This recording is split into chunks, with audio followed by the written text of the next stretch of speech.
nó một kia rồi dâu đọt đi nó cá nổ chật chớ đi tôi tê tôi tờ liền cho nên sai rồi này ta kiếm ba một chế nhớ không mẹ không mẹ nó lắm rồi ít lửa sẽ cá đi chán rồi một món nào đó luôn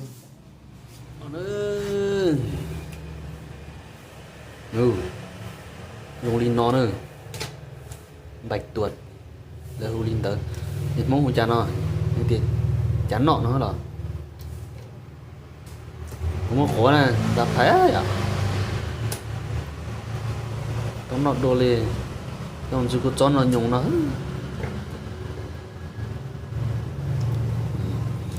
thia ít khó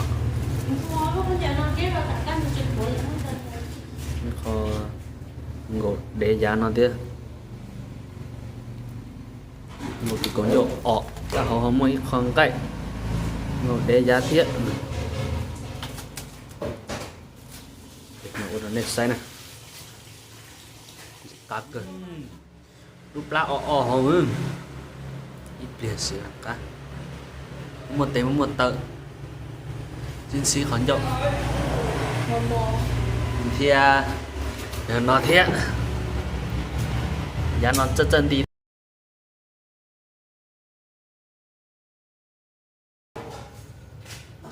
tới tí giờ mình muốn lên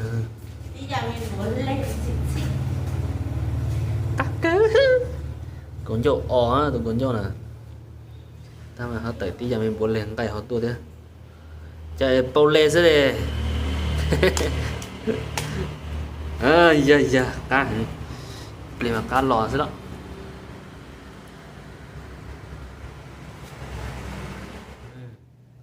hậu xỉa nè nó nè nọ xin đàn là chả là ta miệng pha cá điệu bắt đầu y phía của John dư nó cho tiếp đi chờ John y cho tiếp mà tàu đó ô là tôi nhớ tôi cho tôi lý luôn trong sinh của cả chúng tôi ha bắt đầu kia ta cho cuốn lửa xóa ông nó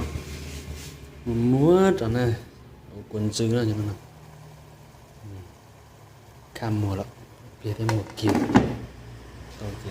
cho kiểu kia thì thêm non rồi này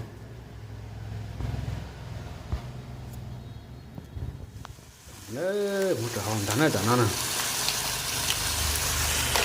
nó có dê nè áo dạ nè cao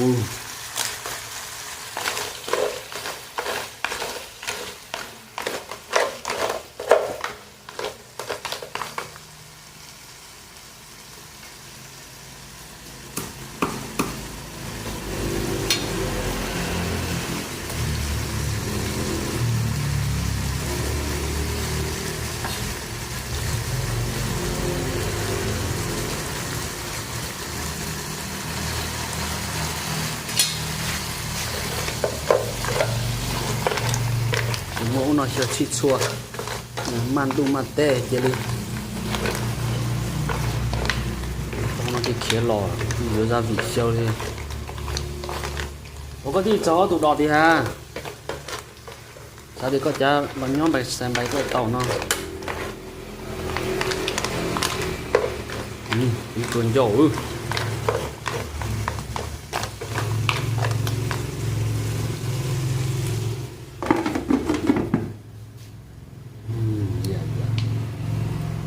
mà non này sai hay bọc cá cũng cho nó đấy đỏ của cho này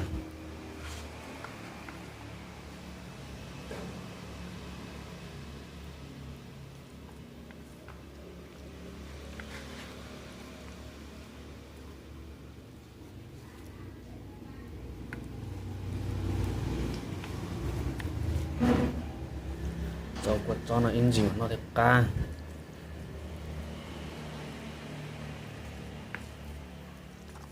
để gió chỉ bốn nó tộc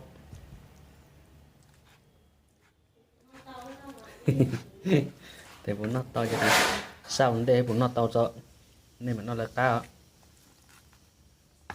tức là con dầu rồi chỉ muốn nhẹ chỉ nói mẹ đại tiếng khi tiếng nói nó hay yếu mùi chừng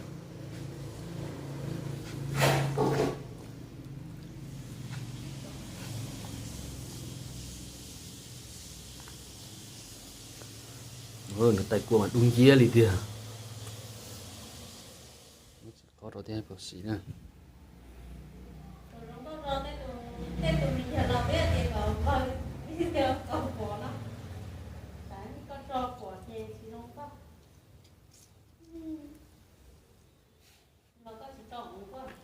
ít lụt sẽ cao sư chả có thầu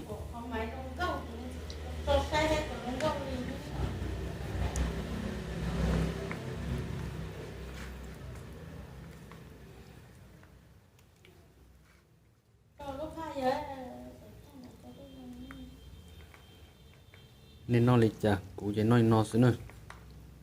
bao ổn nó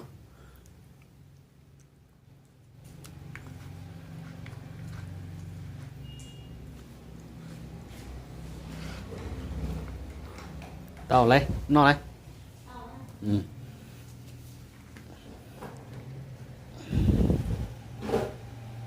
của nhân tí tiền đi tơ là tí xìa thế con tao biết tao có nhiều chán nó để cho là những nó không lẽ chứ chị chỉ một pha chỉ nó thôi cho là mới để hao lo có con lo sao con mò lúc tha đi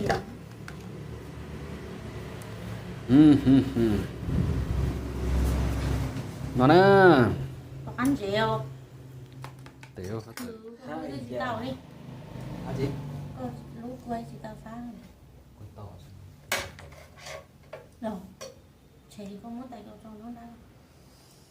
của cho của chạy cái chị bố chọn cái gì mổ cái kìa gì nó có chị tao đâu cái gì một rồi có tao khỏe số bốn nó xa nếu tiền chị cả cho nó tiền chị em mong muốn cho nó cho anh chứ nó tao đó xa nữa này chị dạy tao ba số tiền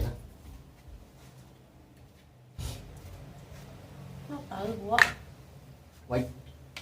rồi lúc nhá nó thằng con nó phải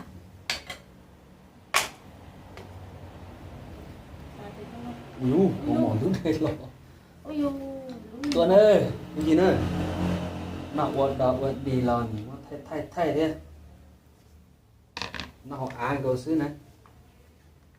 học can này tôi sang mà canh của áo nè nó nè cái tôi để tôi tờ nó pha của chúng ta đi chọn tôi đi em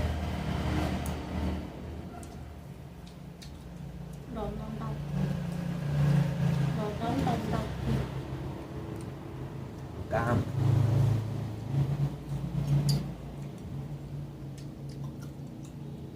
phá cũng ở một kia rồi bị cổ đây còn một môn kia rồi ra rồi mất đầu rồi nó đẹp to một phá cũng tiêu cá tiền nó thơ sống nó cá sọc là cái tiêu nó tụ nó để giá đấy cho còn lại nó hở cá thế cho pan luôn hơn cho cá tài cho tài cá này còn cá này nó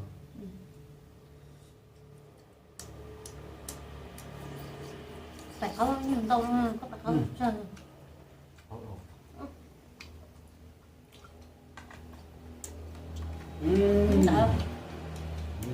rồi nó là tôi đi trồng tao đi trồng nó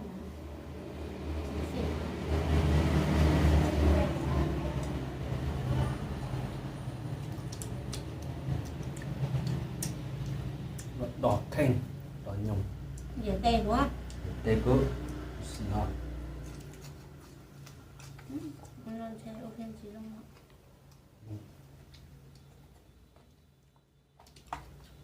nó căng nó tàn rõ. Cái tua. Ừ. Ô, tung con ấy khơi ra. Chóc kia còn thì tao nó xa thì em màn xe có giờ cả gì hả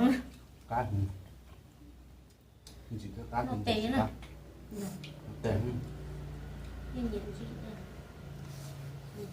mà cái tụi nó phai tụi nó kia có giờ Nó sau giờ hay bỏ trắng. Giờ phải cho nó sạch đi.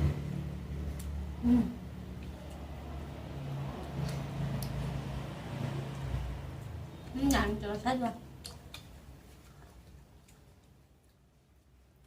Tôi cho chỉ chỗ nó. người ta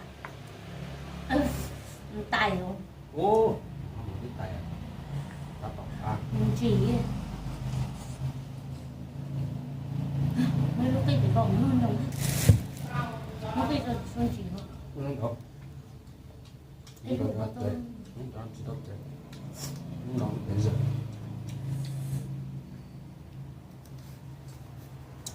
Đi tên đi tận.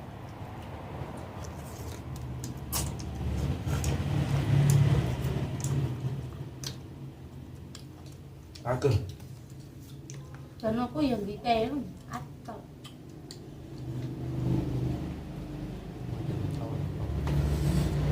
dừng bị tê đi kia Một lúc khẩu khẩu không? Một lúc có dậu ỏ. Tụi cá nhau nó cá thiếu. nên không còn dậu nó Cầu dậu ỏ. không còn dậu nó Tụi cá nào. đang thường không còn dậu nó Nghĩ. không để đâu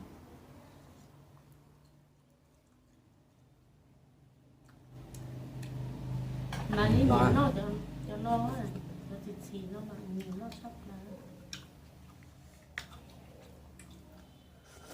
nhưng mà của nó được thằng thì nó Đây thì còn trứng. Thì chúng ta trứng. hay đi đâu là Tuyên nó phải tuyên nó cho cuốn ra. Ô, nó chỉ tao nó tao hò.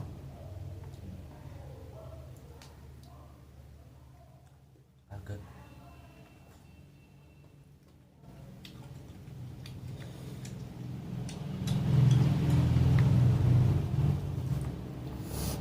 Cá thịt tiện.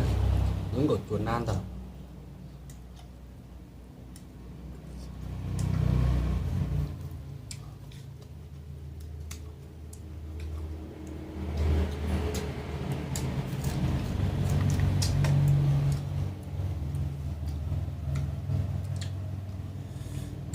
nhiều như sáu dư sáu nữa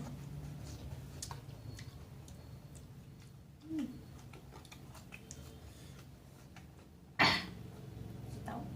nó chỉ tàu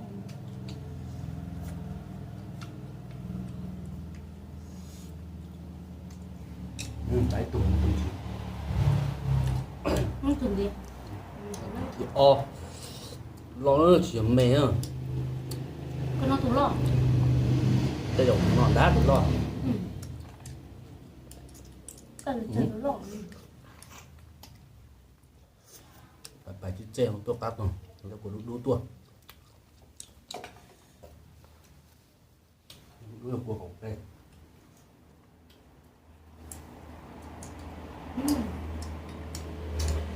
À, đu dầu nhẹ nhật gì không nhân nhớ cho gì. Đu một uống. chỉ rồi Ok. chúng nó chỉ một chỗ tú tụi nó một chỗ đã đó đi kiểu Đu cao cơ. Món đu. Khá được ta.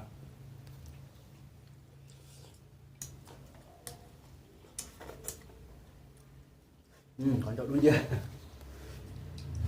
cái chuyện nó cho anh tao tụi tú cái dù một chỗ dốc thăm này chỗ dốc thăm ở cái một chỗ đúng không trời ớt thì cái khẩu mà ngựa ít hơn tuổi nào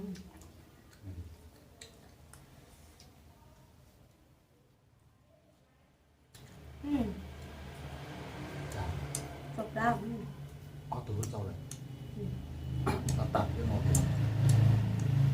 dịch thông nó tạo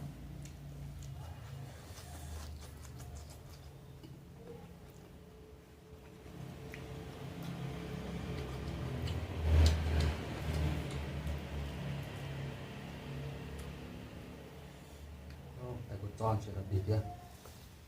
nó tổ tàu lên là thiếu cá từ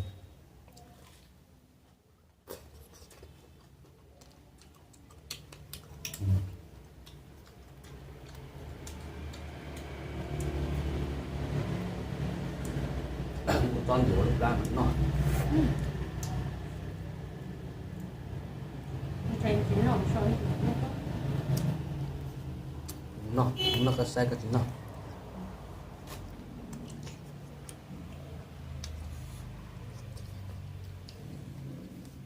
đến cho lia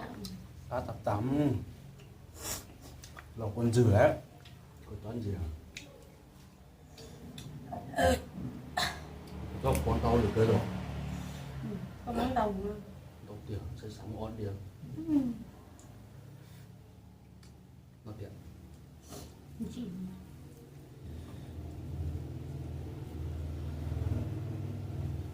để cho mình cho biết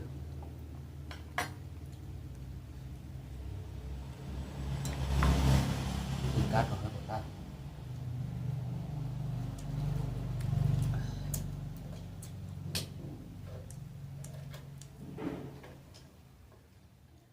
và ta chỉ toàn trẻ nó không chụp chụp thì ta không đây cho chụp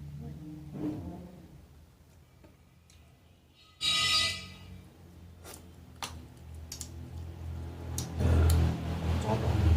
làm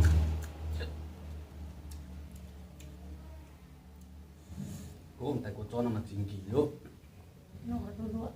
đúng luôn thì nó tần dạy phiêm cá vào lên dư ý linh tiết đến độ cho mình dư tiết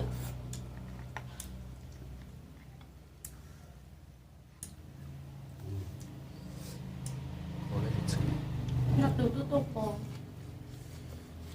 cô ác thì nó từ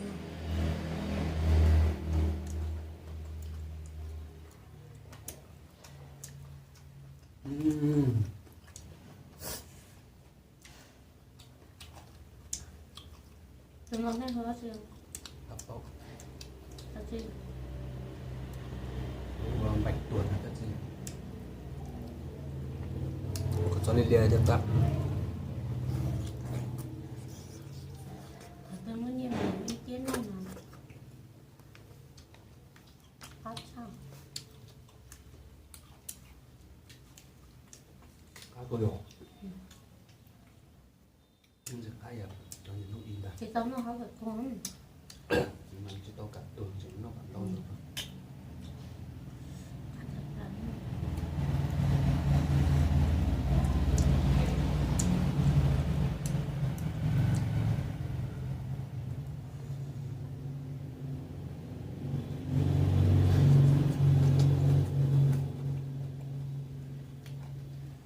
chẳng nó lúc đó nó chỉ nó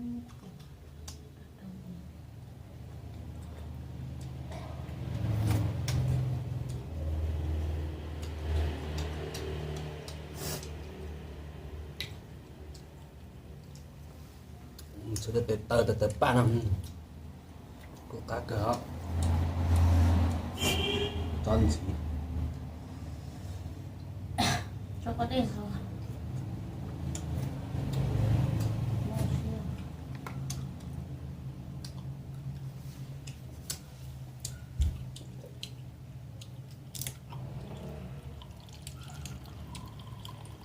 chỉ là sao cho gì ấy phát trực tiếp sự nói để mà phát trực tiếp giấy tù phát trực tiếp thì trên tao giấy tù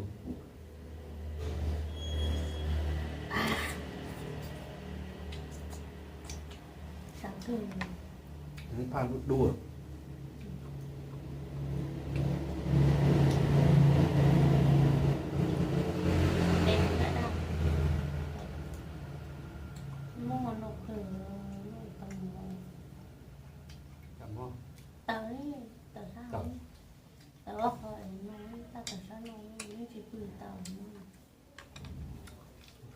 nó sụt tiền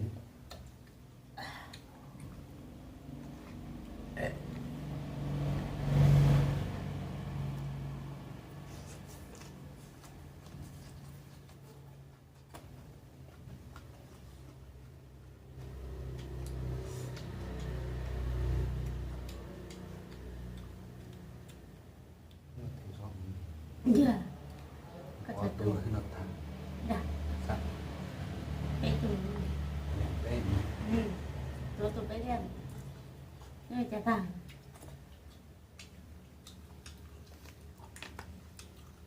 Thế nên có tụ.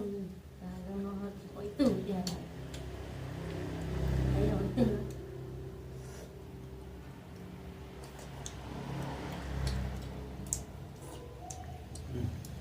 à một đây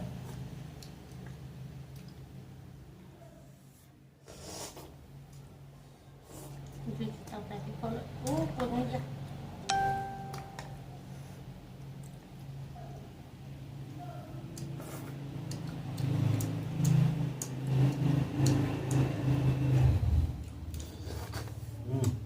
cú xì như vậy luôn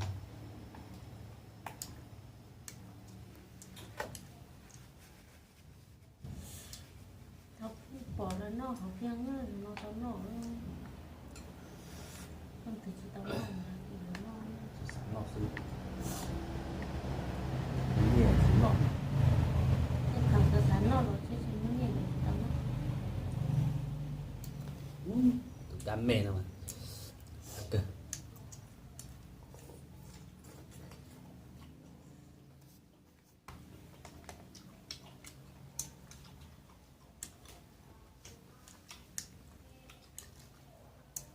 đó là sự nó táp hơn chẳng không sao mình chỉ bia ta thì cam đầu tiên một chế để tránh mà đa thế thì lại chỉ hồng cho chế mà không để chúng nó tìm xuống đấy chọn chế là bán chế ra như thế mua cái quần để món nó sò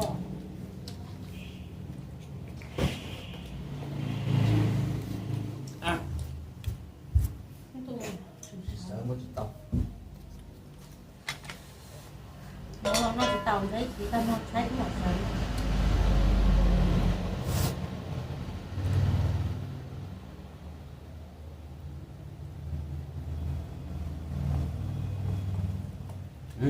là nó một lúc thau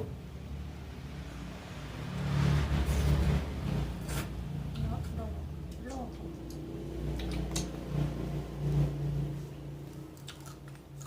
tròn nó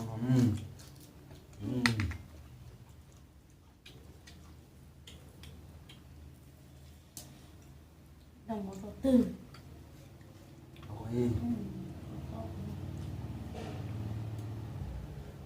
nó mặc áo cao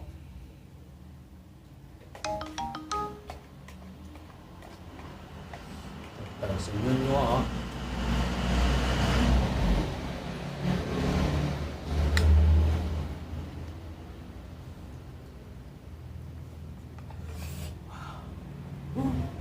chỉ là chỉ can thế mà thôi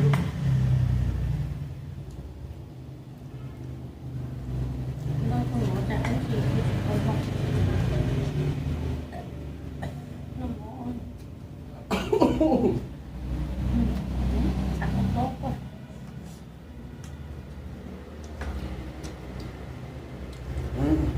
chẳng có cho sao cửa sao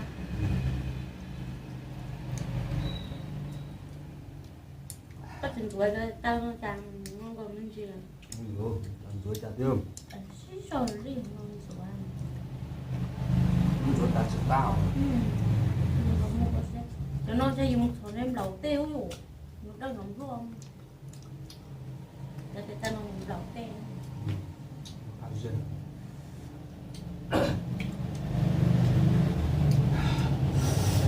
cơ rồi nó chỉ tao một cái kia con chỉ nữa chỉ là nó nó mới để cho con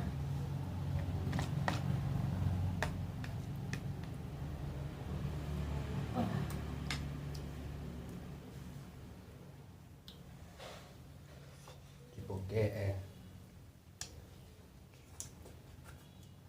cái chị nó bỏ sữa luôn sợ nó bỏ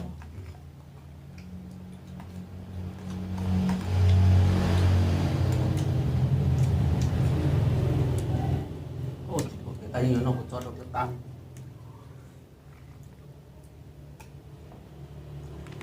nó cứ vui vậy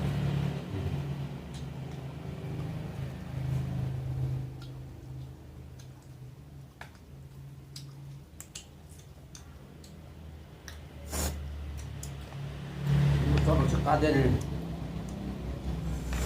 cho tôi rồi con nó mà thì đó con nó mà nó chỉ tàu ấy nó sọc có một sọc có dư nó còn dư sọc qua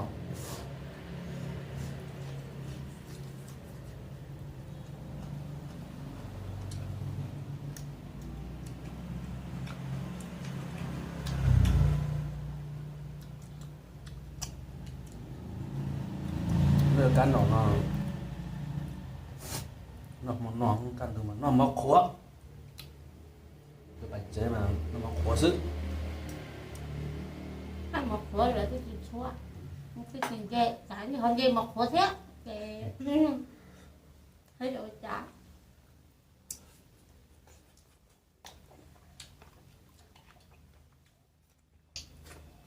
cái gì là số hết gì một khối thế cô mà biết lọt thế mà sao cái mà bụt chọt xéo là để một cái tạm tết kia không nhon có hàng gì quá kiểu như rồi gì rồi gì không căn cứ cho cái của mình một cái của mình tàu mà đi mò căn tù mà là khi ta xuống chọt xéo đây tiêu cũng chưa biết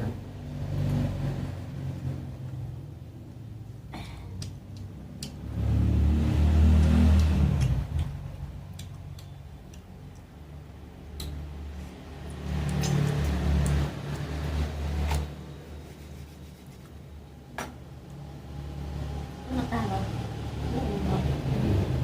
nó tay nó hay con nói có người sống nó thay uất đó uất trái mù lò lên nó cho phong gì nữa nó chỉ mới khó đã chỉ dùng được uất cho kia chứ phía uất cho tảng kia chơi tụi con phát tụi kia chơi nó lì mà tàu của tụi mình ở ca nào mà tảng kia thì số cái tủ nó chứ chơi cú xị chơi bá cắn đồ nó số phía tàu tần ở xứ đó tao con nó mà nằm ở tại cái mình sẽ táo phía sau nó cái gì sợ nó màu lệ nó chị nhớ xong rồi nhớ xong rồi sẽ đến này nó cho đầu đi là sau này nó sẽ cái màn sinh gì đột đầu ra nữa đọc đầu đầu nhà này sẽ đến ra nó chỉ bố cho sang nhà này mà học cái gì xong rồi này họ kia cũng thế nữa đó đi sẽ sang nhà của gì đó này